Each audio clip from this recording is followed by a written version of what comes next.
fines del siglo XVIII, toda Europa se admira frente a una nueva y maravillosa invención, la máquina de vapor. Partiendo de Inglaterra, ella transforma simples manufacturas en modernas explotaciones industriales. Mientras los ingenieros construyen máquinas cada vez más potentes, la ciencia queda a la saga. No se sabe exactamente cómo funciona la máquina de vapor ni qué es en verdad el calor. Recién a mediados del siglo XIX, estas preguntas encuentran una respuesta que sigue vigente hasta la actualidad. James Prescott Joule y William Thomson tienen una participación decisiva en ello.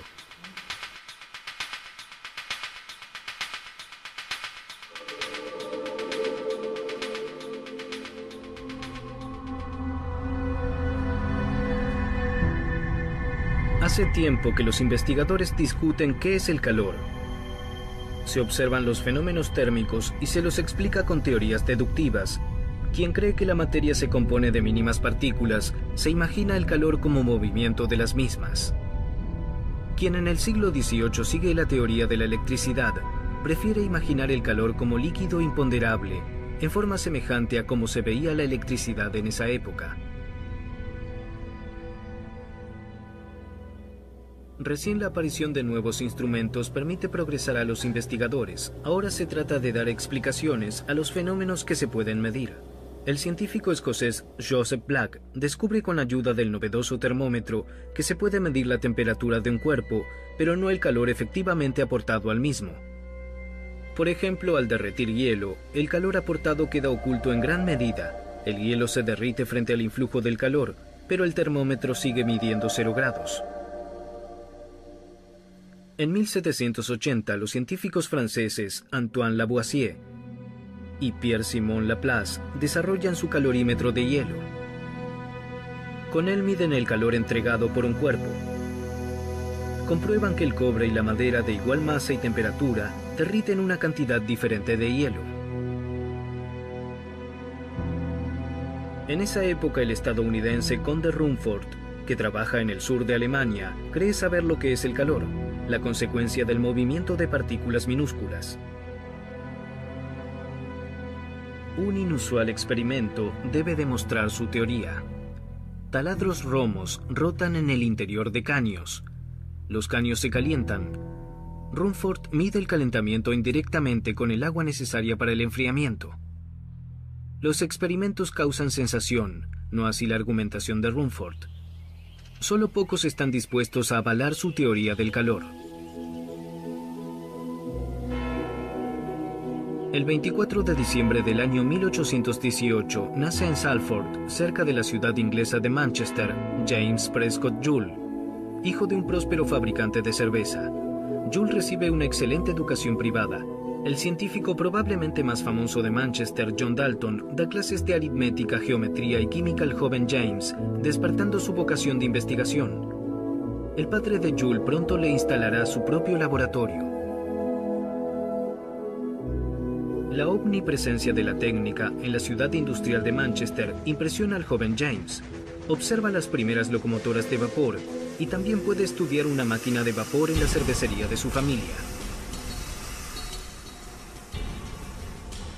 Pero a James lo atrae otro tema, que tiene gran actualidad: la producción de trabajo mecánico mediante magnetismo y electricidad.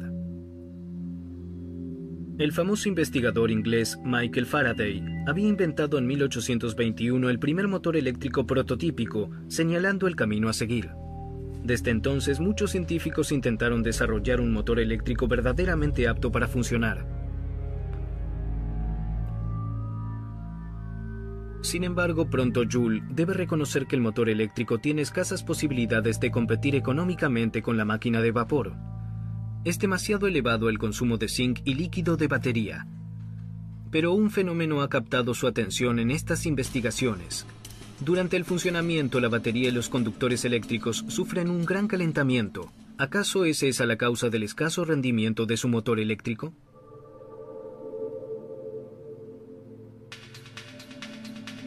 Durante meses, Joule realiza meticulosas series de experimentos haciendo pasar corriente eléctrica por alambres metálicos de distinto largo y espesor, así como de diferente material. Simultáneamente mide el calor producido.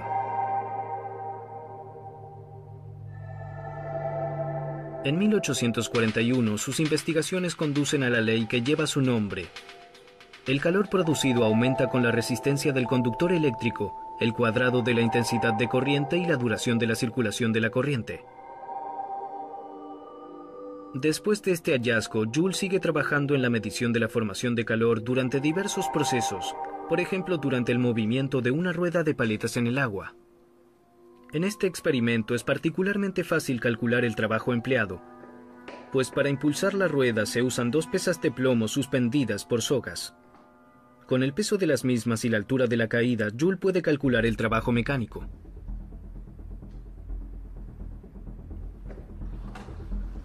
Las pesas de plomo descendentes ponen en movimiento la rueda de paletas. Esto hace que se caliente el agua. Joule compara el calor generado con el trabajo mecánico que impulsa la rueda. No es una tarea sencilla, pues la elevación de la temperatura del agua es muy escasa. Joule necesita termómetros particularmente exactos que hace fabricar para este fin.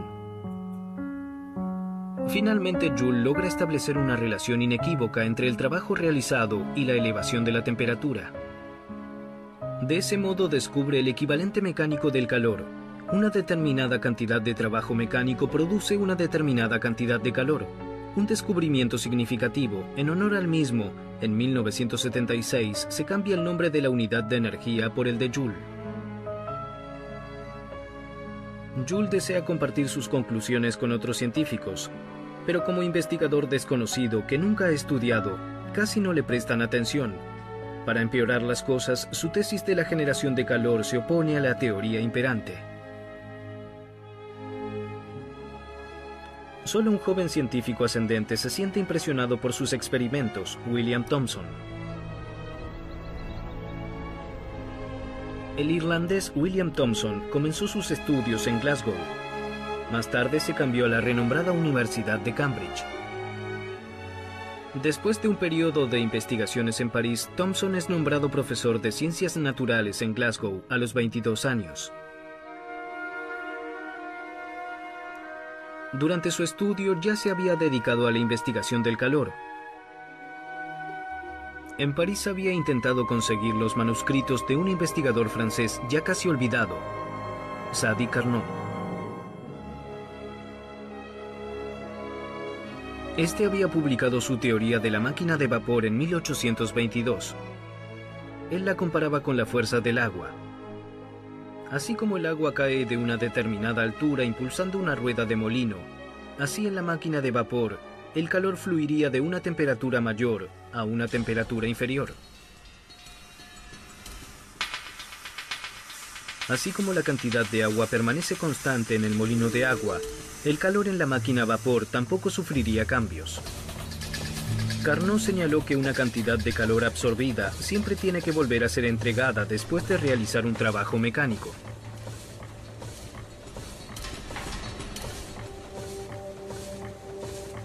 O sea que la teoría de Carnot estaba basada en un circuito térmico cerrado. En él ya está presente el calor y no necesita ser producido. En esto Thomson veía una contradicción con Joule, pues este había comprobado que el trabajo mecánico genera calor.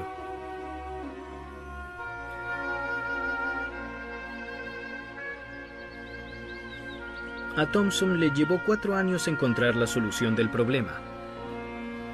Ambos tienen razón, Joule y Carnot. Solo hay que unir correctamente sus teorías. Como consecuencia lógica, Thomson desarrolla su nueva teoría del calor, la termodinámica, a partir de 2 postulados fundamentales. El primero resume las conclusiones de Joule. El calor solo es una forma de energía que es generada, por ejemplo, mediante trabajo mecánico. Si se contempla un sistema aislado, entonces la energía contenida en él puede pasar de una forma a otra, pero en su totalidad no puede aumentar ni disminuir. Por ello, el primer postulado fundamental de la termodinámica se llama ley de conservación de la energía.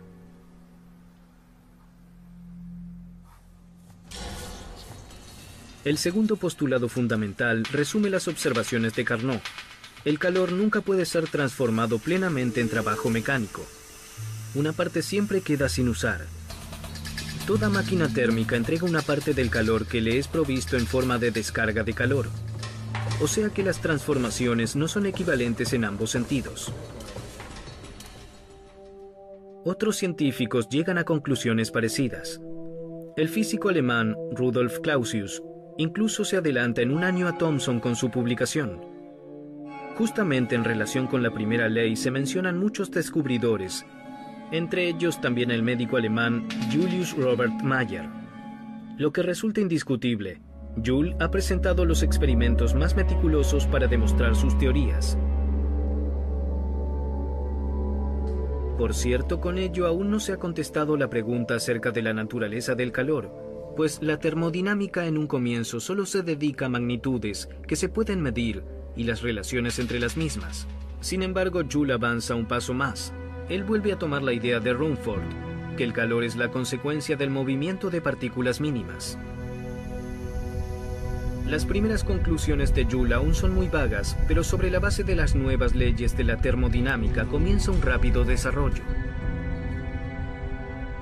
Sin embargo, tendrán que pasar varias décadas hasta que los científicos puedan formular y demostrar fehacientemente la teoría del calor como movimiento de átomos y moléculas.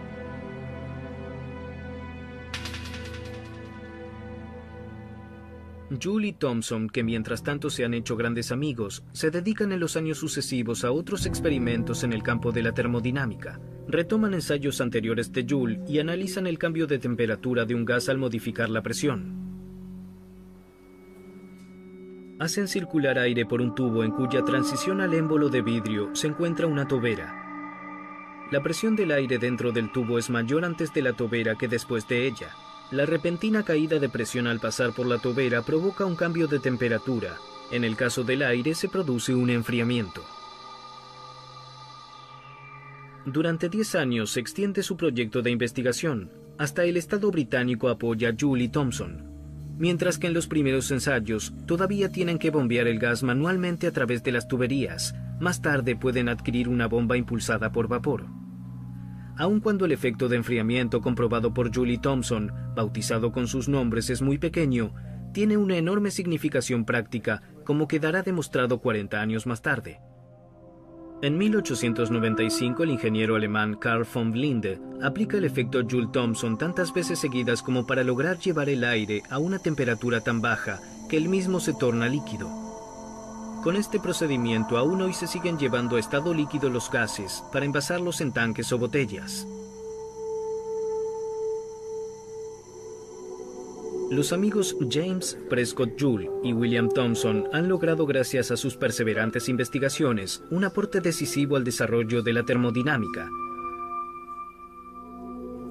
Los dos postulados, especialmente la ley de conservación de la energía, se convirtieron en fundamento de la física moderna.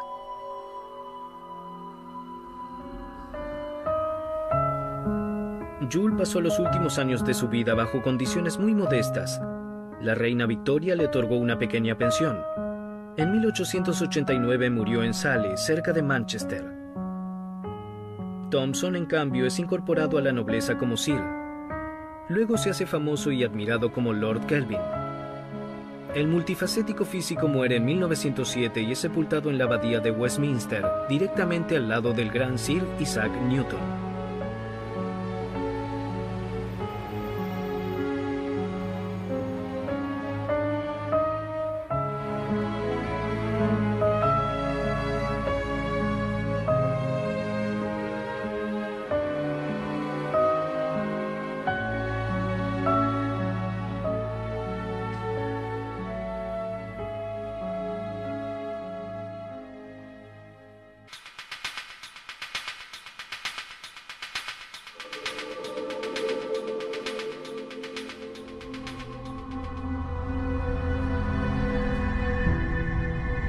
Hace tiempo que los investigadores discuten qué es el calor.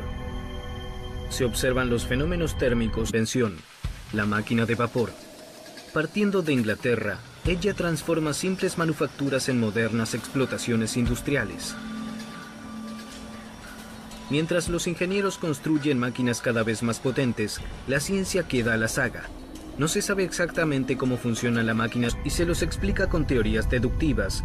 Quien cree que la materia se compone de mínimas partículas, se imagina el calor como movimiento de las mismas. Quien en el siglo XVIII sigue la teoría de la electricidad, prefiere imaginar el calor como líquido imponderable, en forma semejante a cómo se veía la electricidad de vapor, ni qué es en verdad el calor. Recién a mediados del siglo XIX, estas preguntas encuentran una respuesta que sigue vigente hasta la actualidad. James Prescott Joule y William Thomson tienen una participación decisiva en ello.